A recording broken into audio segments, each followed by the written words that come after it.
I think probably the most important thing is don't give up. It takes a long time. This isn't a very quick way to get somewhere.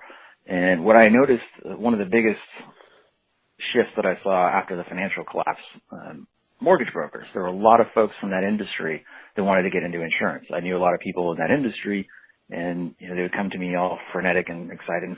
Oh, we want to start selling insurance now. Get into this business. And I said, okay, well, there's some fundamental truths about this that you're going to have to appreciate.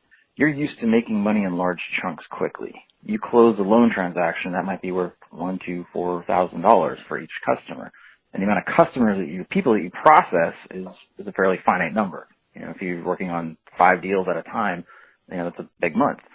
So in the insurance industry, in this business, you're going to have to get used to making money in much smaller increments over a long period of time.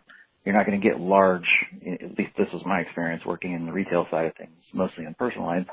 It's a very slow, accretive process. It doesn't happen quickly. If you're used to a lot of action and, high reward type things, big hits, so to speak, it's probably going to be disappointing for you. And I think the problem is people coming from other industries where that may be the case, where they're used to doing it that way, when they get into this, it's a very slow build. 3 years minimum is probably the commitment to even try this. And I think a lot of people give up after a year or two, and then try to go find something else to do that moves quicker. But the problem is if you're going to commit to this, it's really, I would say, a minimum 5-year commitment to see any real fruits of doing this. Well, one of the things that I've really learned is to not be afraid of change and not be afraid to try new things. And I think when I was really, I was fresh and new in the industry and to marketing and to all the jobs that I've ever had, and I think I have really great ideas that I could have brought to the table, but I was too timid and afraid to talk about them because I was worried they might fail, or I was worried it might be too different from what they were already doing.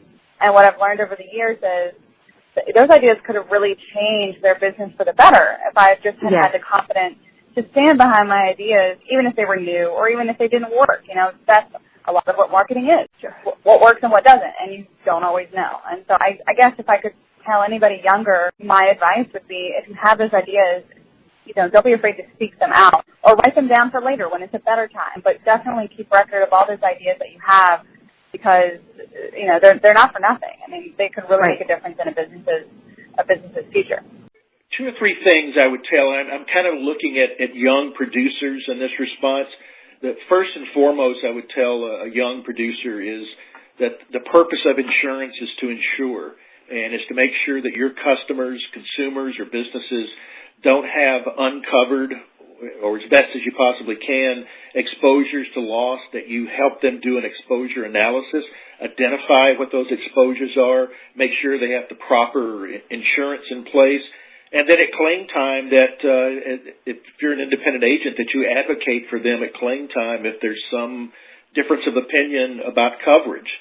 So to do that, you have to have a good educational background. And I tell people what a friend of mine and a mentor, John Eubank, has said for years: if you invest just 15 minutes per day, that's 60 hours a year, whether it's reading policy forms, reading FC&S bulletins, ERMI materials, or whatever. And then I think third thing I would tell them is, it's a quote from Mark Twain: always do right.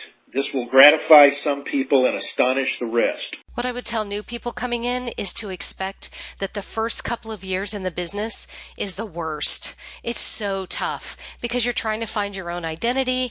You probably haven't had a lot of great training, and you're not really sure what you're doing yet or how you're going to fit in. But if you stay at it, if you just stay consistent and find your own voice, you'll do just fine. I think the insurance business is a great industry. It's a great industry to have an occupation in. I get total satisfaction from helping people to protect themselves and their families and their businesses. And even in my job today, when I support independent agents in moving forward, it's still all about helping people to protect themselves, their families, and their businesses, and that's really what does it for me. I don't know if this really applies, because a lot of it I was self-taught, but I don't believe in webinars. I believe in sitting in front of someone to learn something. But I know that's not how the millennials think. They are all about finding everything they need on a computer. I find sitting in a classroom where there's interaction with other people, with examples given. So I prefer my insurance classes. Whether I receive continuing ed or not, to me, doesn't matter. Like, for example, I'm doing a webinar this afternoon on flood, because the flood CE we get is Basic Flood 101. So every 2 years, I have to sit through 3 hours of Basic Flood 101. Flood laws changing this year, depending on our lawmakers, every 5 to 6 months or once every year to 5 years. It's changing again this September. So I'm going to sit through this webinar and listen to what's going on today.